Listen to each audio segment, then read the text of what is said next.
Ibu yang dikasihi Tuhan, malam hari ini kita akan mulai acara pendalaman Alkitab kita dengan topik yang sama, doktrin Allah, sesi yang keempat yang akan dibawakan oleh Bapak James Silatupa. Sebelumnya mari kita tundukkan kepala, kita berdoa. Bapa di surga, kami bersyukur malam hari ini kami sudah berkumpul kembali lewat virtual Zoom ini Tuhan. Mari Tuhan memberkati kami semua Tuhan. Kami mau belajar kebenaran-Mu, menggali firman-Mu. Kiranya ini boleh mengubah pikiran kami dan kami boleh semakin mengerti apa yang Tuhan kehendaki lewat pembelajaran malam hari ini Tuhan. Berkati Pak James yang menyampaikan kebenaran firman-Mu Tuhan, memberikan hikmat, akal budi. Demikian juga kami semua yang belajar Tuhan. Biarlah proses belajar mengajar ini boleh berjalan dengan baik. Di dalam nama Tuhan Yesus Kristus kami berdoa. Amin. Oke, saya serahkan ke Pak James. Silakan Pak James untuk pemaparannya. Terima kasih Pak David untuk kesempatan yang diberikan.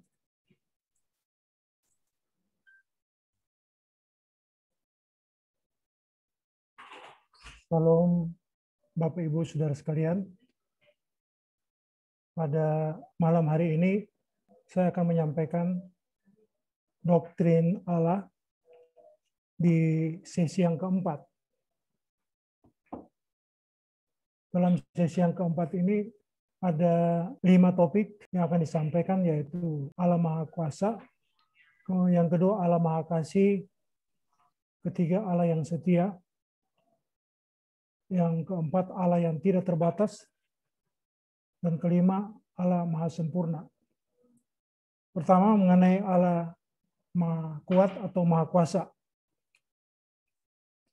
Kemahakuasaan Allah dan kekuatannya yang tidak terbatas menunjukkan bahwa ia tidak tunduk kepada siapapun atau tidak disubordinasi oleh siapapun dan apapun selain oleh dirinya sendiri. Sehingga implikasinya bagi kita yang mengakui kemahakuasaan Allah berarti kita bersedia hidup di bawah pemerintahannya. Nah, ini menjadi persoalan karena dasar daripada ciptaan Tuhan kepada manusia adalah ada kehendak bebas. Sehingga itu persoalan menjadi manusia tidak otomatis ya mengakui keberadaan mahakuasaan Allah itu. Nah, banyak orang Kristen yang lebih menghargai manusia daripada menghargai Tuhan. Orang seperti ini suatu saat akan dibuat menggeletar di hadirat Allah dan kemuliaannya. Itu nanti ya setelah hidup selesai ya atau meninggal. Kalau kita percaya bahwa Allah adalah Allah yang Maha Kuat, maka kita akan menjadi lebih kokoh dalam menghadapi segala perkara dan kita tidak memperhitungkan sesuatu atau seseorang sebagai andalan. Ya, ini memang dalam kenyataannya begini, kita selalu mengandalkan orang sekalipun kita tahu di pikiran bahwa Allah Maha Kuasa, Maha Kuat. Nah, itu tadi faktor kehendak bebasnya itu. Kemudian berikut, orang percaya harus menerima bahwa semua perbuatan besar Allah itu adalah dekat dengan setiap orang percaya. Dekat dalam pengertian bahwa dia, manusia tersebut, sudah yakin betul ya karena menilai Allah lebih berharga, lebih mulia daripada segala sesuatu. Dan itu contohnya Daud ya, di dalam 2 Samuel 6 ayat 11 sampai 16, kemudian 2 Samuel 6 ayat 20 sampai 23. Di situ bagaimana dengan sukacitanya dia bisa melepaskan pakaian kebesarannya untuk menari-nari atas kemahakuasaan Tuhan terhadap perjuangan dia sewaktu menjadi raja. Tetapi sayangnya, saudara kekasih, di tengah-tengah hidupnya yang begitu menghargai Tuhan, dia juga jatuh ya, jatuh dalam perbuatan yang salah, yaitu diantaranya di dalam 1 Tawarikh 21 ayat 7, Daud hendak bergantung kepada kekuatan tentaranya, dan Daud bangga dengan prestasinya. Nah, inilah kejatuhan daripada Daud di tengah-tengah upaya dia juga untuk merasa bangga dengan kemahakuasaan Tuhan. Di dalam Mazmur 62 ayat 2-3, di situ Daud berkata, hanya dekat Allah saja aku tenang. Nah, itu bagian daripada ucapan kebanggaan Daud terhadap Tuhan. Saudara kekasih, seorang yang menilai Allah lebih berharga dari segala sesuatu pasti menjauhi dosa. Ya, ini artinya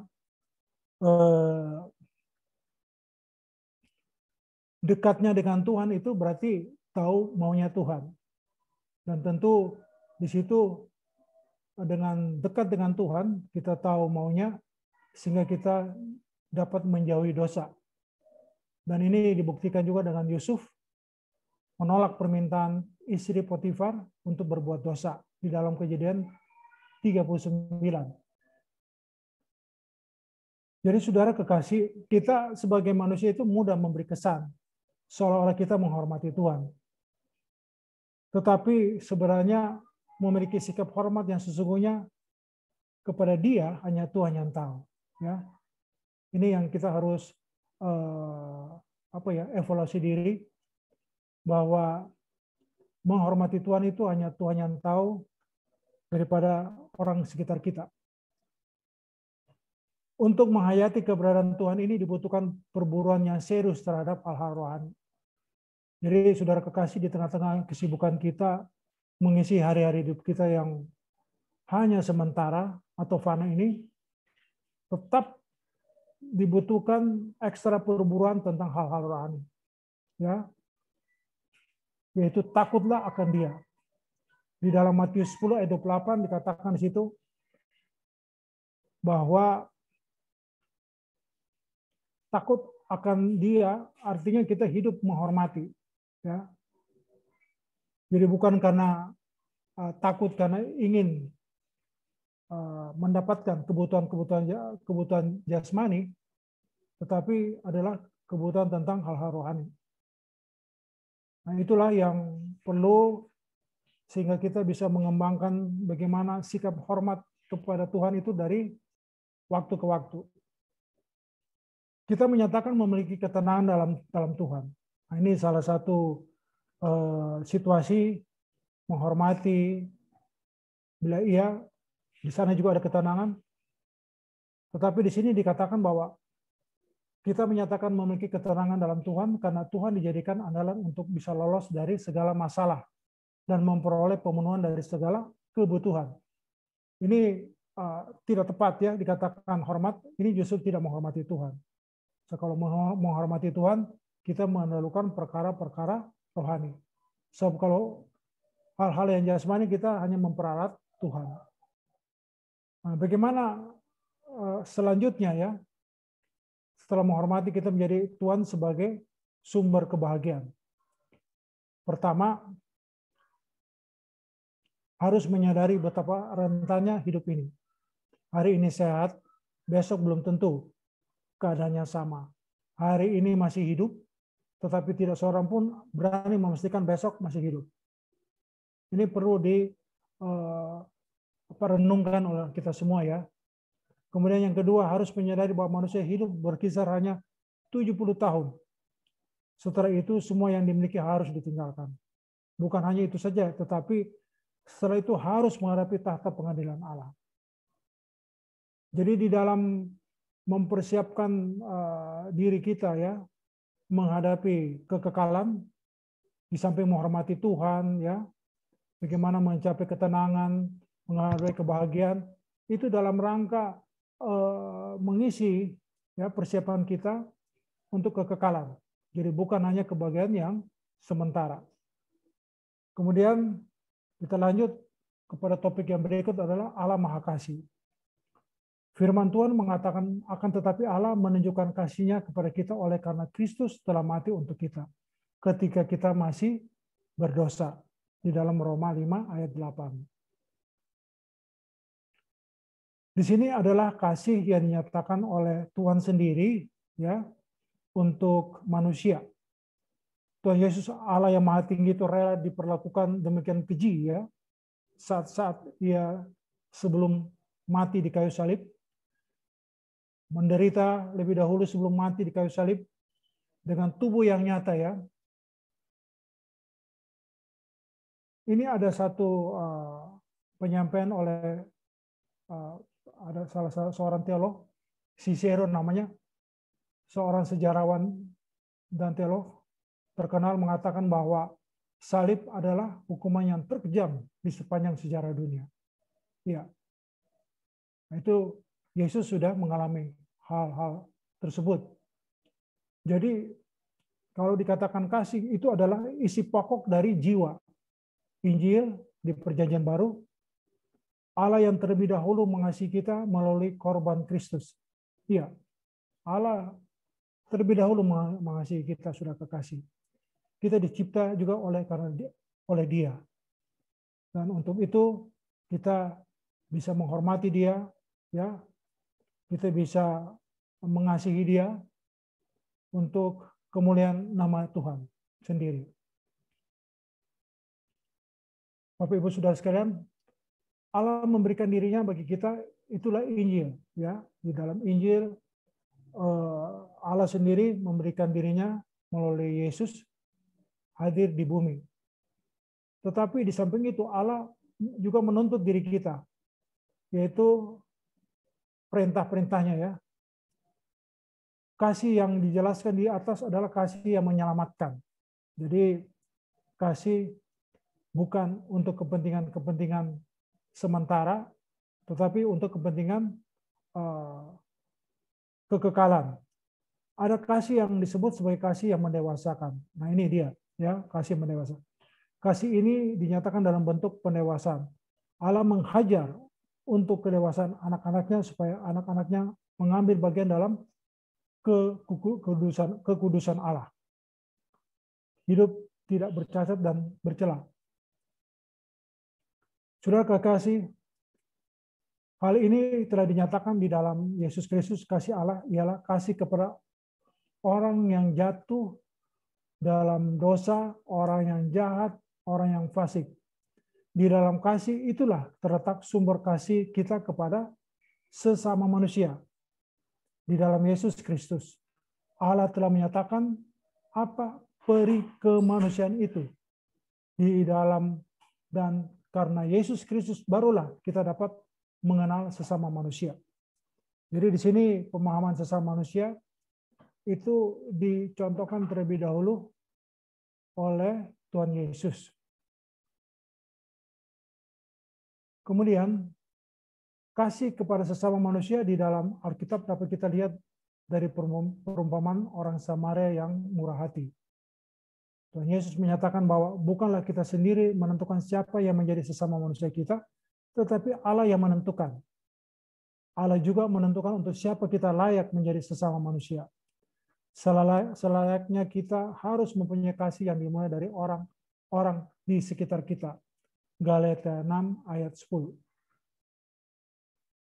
Kemudian di dalam kasih kepada diri sendiri yang diperbarui, jadi kalau kita belajar untuk mengasihi, kita perbarui kehidupan kita, Tuhan kita itu adalah menuju kepada kodrat ilahi, dikuduskan, ya, kita akan dikuduskan. Tetapi bukan kita sendiri yang berperan utama, tetapi ada peluang yang diberikan oleh Tuhan sendiri sehingga kita dapat menentukan ya bagaimana kita punya perbuatan kasih. Kasih kepada diri sendiri yang sejati tumbuh seimbang dengan kematian kasih kepada diri sendiri yang sia-sia itu. Jadi memang ada kasih yang sia-sia. Ya, kasih yang tidak bermotivasi daripada keinginan Tuhan ya, tapi karena kepentingan sementara atau ego manusia, itulah kasih yang sia-sia. Kesadaran akan nilai jiwa manusia itu menjadi dasar bagi kita mengasihi sesama kita. Inilah kasih Kristus. Kemudian topik yang berikutnya adalah Allah yang setia. Dalam Alkitab banyak pernyataan mengenai Allah yang setia. Dalam Keluaran 15 ayat 13, Ulangan 7 ayat 9, Mazmur 5 ayat 8, dan banyak lagi. Pengertian setia menurut Kamus Bahasa Indonesia adalah tetap dan teguh hati. Ya. Dalam bahasa Ibrani ada satu kata yang digunakan untuk kesetiaan Tuhan, yaitu emunah. Kata ini memiliki pengertian steadiness atau kemantapan, reliability, dapat dipercaya, honesty, kejujuran, ketulusan, permanentati, tekun dalam tugas, conscientiously, teliti, berhati-hati atau dikerjakan dengan seksama, in faithfulness, dan security dalam kesetiaan dan kesejahteraan serta jaminan. Saudara kekasih, bagi bangsa Israel tugasnya adalah memelihara pusaka pengenalan akan Allah yang benar dan memunculkan Mesias dari bangsa itu. Ya, jadi ini Allah setia disampaikan sejak perjanjian lama ya, yang tadi disampaikan dalam Keluaran 15 ayat 13.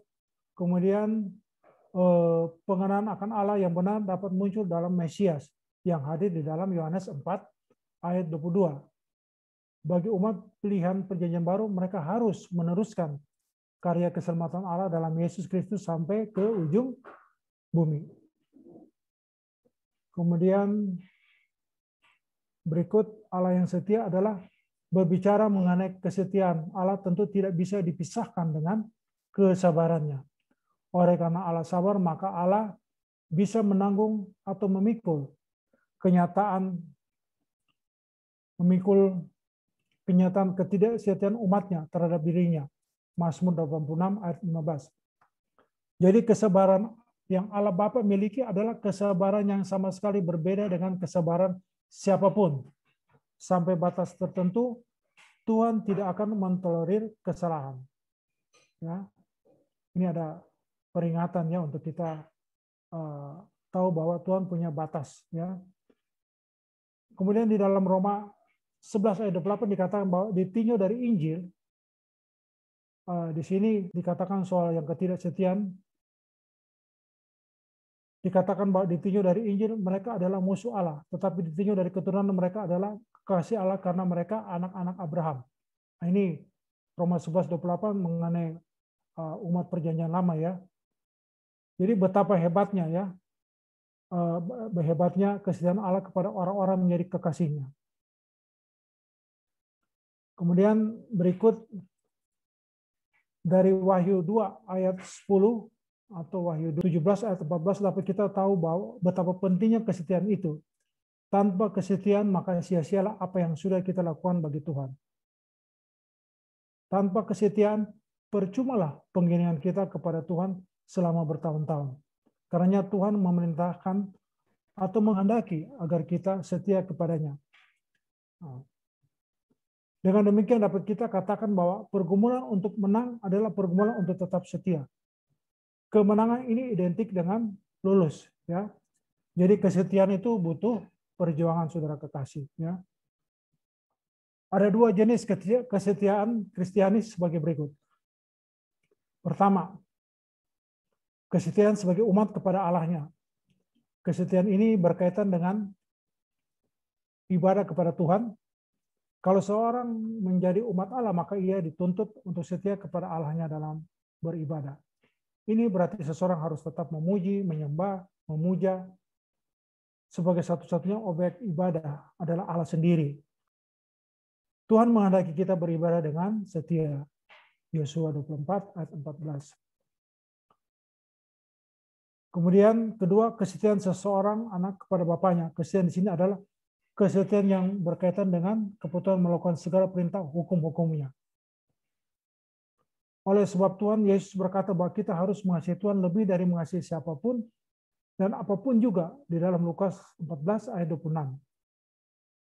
Di situ dalam Lukas 14 ayat 26, pengertian membenci dalam ayat ini jangan ditafsirkan secara hurufiah.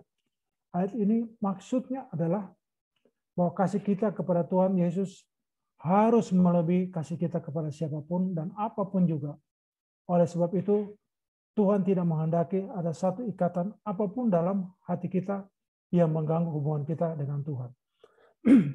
Nah, ini penting, saudara kekasih, karena waktu berjalan terus, bagaimana kita berusaha ya, berjuang, mengikatkan diri kita untuk setia kepada Tuhan di tengah-tengah situasi untuk dunia ini yang kita bisa terikat dengan apa dengan anggota keluarga atau dengan hobi yang sifatnya hanya sementara saja.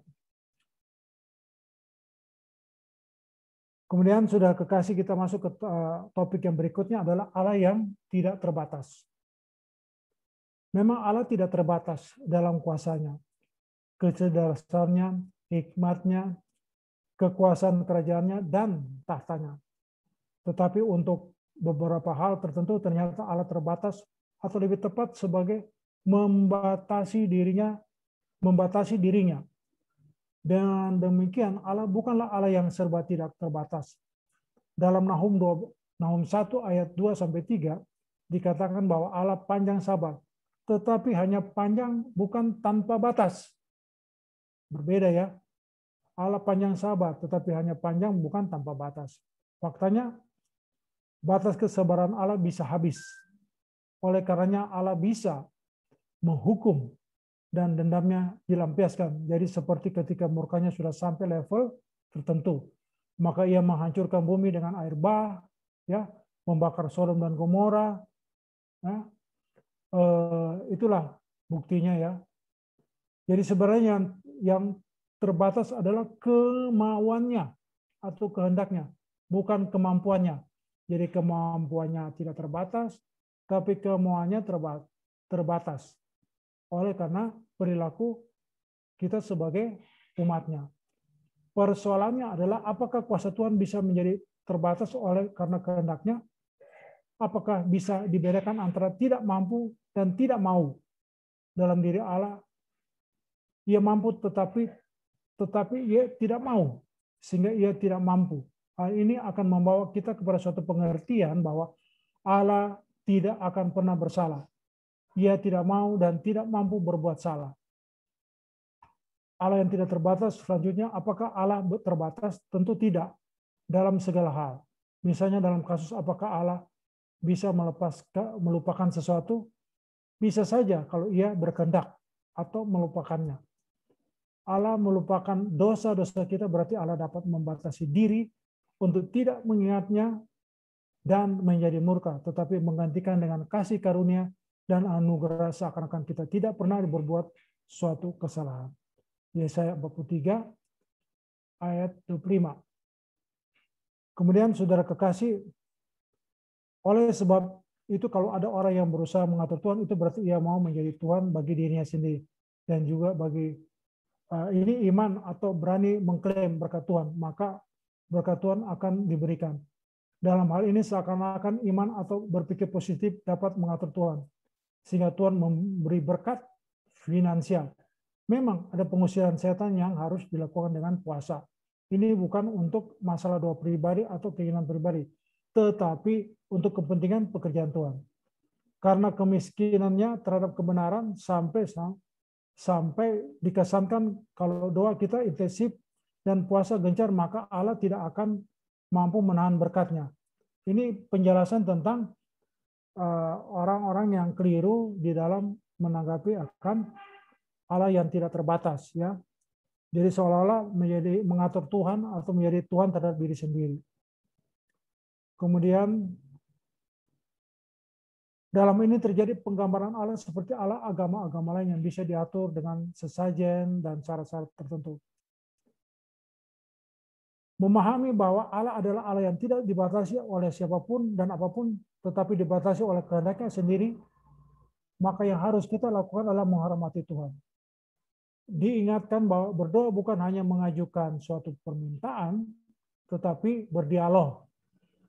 Hal ini harus dilatih terus-menerus.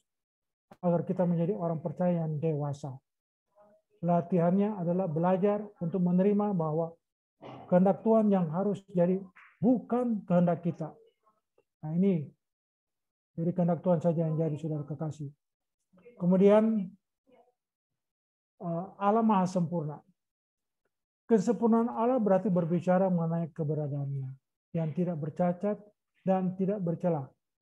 Dalam kesempurnaannya tidak ada pertimbangan, keputusan dan tindakan Allah yang meleset setitik pun dari asas keadilan dan kebenaran. Dengan demikian ia terbukti sempurna dan kesempurnaannya menjadi teladan bagi anak-anaknya. Kesempurnaan yang dipahami oleh anak-anaknya juga menjadi landasan ucapan syukur, pujian, penyembahan bagi Tuhan. Ini penting, saudara kekasih, untuk kita pahami bahwa kesempurnaan dipahami itu adalah untuk anak-anaknya dalam segala situasi itu dalam rangka pembentukan diri yang mungkin menyakitkan ya, tapi kita harus belajar mengucap syukur dan memuji Dia dalam segala kondisi. Kemudian mereka harus memahami kesempurnaan Tuhan itu, sehingga pujian dan sanjungannya bukan pujian dan sanjungan kosong yang buta terhadap keadaannya. Di dalam Yohanes 8 ayat 15 di situ ada berbicara tentang penghakiman. Kata menghakimi yang digunakan dalam ayat ini adalah krinete. Keterangan waktunya adalah present, aktif, indikatif yang menunjuk waktu sekarang atau sedang berlangsung. Di dalam pernyataannya Yohanes 8 ayat 17 Tuhan Yesus menunjukkan bahwa dirinya dan Bapa di surga pun dalam penghakiman menggunakan asas-asas keadilan dan hukum yang diajarkan kepada manusia. Kemudian Allah yang Maha Sempurna adalah pribadi maha tinggi yang tidak bisa disejajarkan dengan siapapun. Namun demikian keadilan Allah yang diajarkan kepada manusia adalah keadilan yang juga dikenakan dalam diri Allah Bapa sendiri. Jika tidak demikian berarti Allah dualistis, tidak konsisten dan tidak fair. Jadi keadilan yang dilakukan Allah pastilah keadilan yang diajarkan kepada manusia. Sebab jika tidak demikian, anak-anaknya tidak mengenal keagungan keadilannya dan tidak tahu bagaimana bertindak adil yang sesungguhnya. Kemudian Allah yang sempurna, yaitu kalau manusia diciptakan serupa dan segambar dengan Allah. Ini ya, saya ulangi, kalau manusia diciptakan serupa dan segambar dengan Allah, maka Allah akan mengajarkan dan menunjukkan pola kerja dan tindakannya yang harus diikuti oleh ciptaannya. Manusia adalah masterpiece dari Allah yang Maha Agung. Seperti misalnya ia menghukum Sodom dan Gomora. Itu apabila keadilannya yang dia sampaikannya. Hal ini disebabkan karena tidak lebih dari 5 orang yang dinilai benar mata Allah. Atau ketika Allah menghukum bangsa Israel sebab mereka keras kepala. Ini ya, itu pola kerja Allah tentang keadilannya ya. Kemudian menghindari Niniwe dari hukuman sebab mereka bertobat dan lain sebagainya. Ini di kota Niniwe ya. Tuhan Yesus menyatakan, karena dengan demikian kamu menjadi anak-anak Bapamu yang di surga, yang menerbitkan matahari bagi orang-orang yang jahat dan orang yang baik, dan menurunkan hujan bagi orang yang benar dan orang yang tidak benar. Matius 5 ayat 45. Di sini kita menemukan bahwa Allah Bapa kita tidak diskriminasi. Itu hubungannya dengan sempurna tadi ya. Ia bukan hanya memperhatikan orang Kristen, tetapi juga manusia, termasuk orang-orang yang dianggap kafir karena tidak beragama. Semua manusia eksis di bumi ini juga bukan hanya karena maunya sendiri.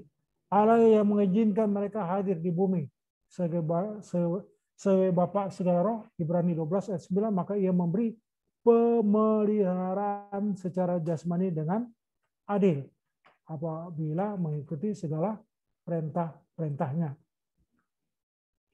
Demi memenuhi atau memuaskan keadilan Allah Bapa, maka Tuhan Yesus Allah Anak memikul semua dosa dunia. Ia menjadi pengganti manusia yang seharusnya memikul akibat dosa yang dilakukan Adam. Perhatikan saudaraku, bahwa Tuhan Yesus bukan hanya memikul sebagai dosa manusia yang ditentukan untuk selamat, tetapi dosa dunia, ya, dosa dunia. Kemudian sudah kekasih, kalau target yang dicapai begitu tinggi, itu berarti potensi yang tersedia untuk itu sudah pasti sangat memadai. Tuhan tidak mungkin memerintahkan manusia melakukan apa yang manusia tidak bisa lakukan, yaitu soal kesempurnaan. Hal ini berarti sesuatu yang luar biasa. Oleh sebab itu kita harus optimis, bisa sempurna seperti Bapa. Ada rancangan Tuhan yang lebih besar dari hanya mengelola bumi ini. Manusia dijadikan kawan sekerja Allah juga dalam menaklukkan bumi. Di balik penaklukan bumi itu ada misi untuk mengalahkan Lucifer yang jatuh. Sebab misi menaklukkan bumi berarti juga menaklukkan atau mengalahkan segala sesuatu yang merintanginya, termasuk malaikat yang jatuh, bukan hanya fisik tetapi juga metafisik. Ada ukuran yang sangat mudah untuk memahami maksud sempurna itu. Sempurna adalah mengerti kehendak Bapa dan melakukan kehendaknya. Nah, ini mengerti kehendak Bapa ini yang tidak cukup hanya di pikirannya, di perasaan kita, tapi harus punya pengalaman berkeadaan seperti yang Tuhan inginkan. Roh manusia dimampukan untuk berinteraksi dengan Tuhan secara sempurna. Kemudian, saudara kekasih, untuk memahami kehendak Bapa, orang percaya harus memperbaharui pikirannya. Pikiran diperbarui oleh firman, maka rohnya kembali dapat menangkap siaran Tuhan, dapat mengerti kehendak Tuhan. Pikiran harus diisi oleh Injil, sebab Injil adalah kuasa Allah yang menyelamatkan. Roma 1 ayat 16. Roh Kudus dikaruniakan kepada kita untuk membawa kita kepada kebenarannya. Nah, inilah tuntunan Roh Kudus untuk kita sampai kepada kebenaran sehingga dapat menyelamatkan. Kemudian pikiran yang diisi oleh firman Tuhan adalah pengudusan atau penyucian. Di dalam Yohanes 17 ayat 17. Tuhan melengkapi dengan kejadian-kejadian terjadi dalam hidup ini tidak bisa dikompres, ya, dipadatkan, ya, disimpulkan gitu, tapi melalui proses pembelajaran yang panjang. Pikiran iblis harus diganti oleh pikiran Tuhan. Pikiran iblis maksudnya pikiran karena kepentingan dunia, ya, harus digantikan dengan pikiran Tuhan. Dalam hal ini cara iblis merasuk dalam diri seseorang melalui segala pola berpikir yang diserap. Dalam hal ini Tuhan dan iblis berkejar-kejaran menuntun manusia dalam jalannya. Jadi Tuhan menuntun ke jalannya, iblis juga, ya, menuntun ke jalannya. Jadi karena bebas ini harus kita pandai-pandai untuk berjuang, ya, untuk ikut dalam tuntunan Tuhan. Kalau seseorang memanfaatkan waktu hidupnya untuk belajar kebenaran dan mengenakan atau melaksanakan, ya, melakukan kebenaran itu, sehingga kebenaran itu memerdekakan, artinya memerdekakan, melepaskan diri dari keterikatan kepada dunia, ya, karena dunia ini adalah fasik. Ikut Tuhan adalah kebenaran, ya. Itu bisa memerdekakan kita. Maka ia menjadi sempurna seperti Bapa. Nah, itulah penyampaian tentang doktrin Allah dengan topik-topik yang sudah disampaikan. Allah Maha Sempurna, kemudian Allah Maha Kuat, ya, kemudian Allah Maha Kasih, Allah tidak terbatas, Allah yang setia. Demikian penyampaian pembelajaran kita pada kesempatan malam hari ini tentang doktrin Allah dengan 5 subtopik yang sudah disampaikan tadi. Terima kasih. Saya kembalikan kepada moderator Pak David Adam. Ya, terima kasih Pak James sudah menyampaikan paparannya. Bapak Ibu ada yang mau memberi tanggapan atau mau bertanya, ada yang kurang jelas, atau karena menambahkan, mau sharing, silakan Bapak Ibu. Oke, mari Bapak Ibu kita akan akhiri pertemuan kita malam hari ini. Kita akan tutup dalam doa. Bapa di surga, kami bersyukur Terima kasih untuk diskusi malam hari ini Tuhan. Kami boleh semakin dicerahi pikiran kami, dibukakan pikiran kami. Biarlah itu semua boleh mengubah hidup kami Tuhan. Dengan pola pikir yang benar, maka perilaku kami juga harus benar. Tuhan tolong kami, bukan hanya pengertian secara kognitif saja yang kami miliki Tuhan. Tetapi setiap logos yang kami terima itu boleh menjadi rema yang mengubah hidup kami Tuhan. Dan karakter kami diubahkan semakin seperti Kristus sendiri. Terima kasih Tuhan. Kau memberkati Pak James yang sudah menyampaikan kebenaran firman-Mu. Kau memberkati kami semua Tuhan yang hadir melalui pertemuan virtual ini Tuhan. Tuhan memberkati kami semua. Kami juga berdoa buat adik dari Ibu Sarah Wai Tuhan. Ibu Neti Haryanja Tuhan yang sedang sakit dirawat di rumah sakit Mitra Keluarga Gading Serpong. Tuhan, sekiranya Engkau memberikan belas kasihan-Mu, kiranya Ibu Neti Haryanja ini juga boleh Tuhan jamah, sembuhkan oleh kuasa-Mu Tuhan. Terlebih juga Tuhan memakai tangan-tangan dokter yang merawat, menyembuhkan Ibu Neti ini Tuhan. Tuhan tolong. Terima kasih Tuhan, terpuji nama-Mu. Kami akan berkumpul kembali minggu depan untuk melanjutkan topik mengenai doktrin Allah, sesi yang kelima Tuhan. Tuhan, kami serahkan dalam tangan-Mu, di dalam nama Tuhan Yesus Kristus kami sudah berdoa. Haleluya. Amin.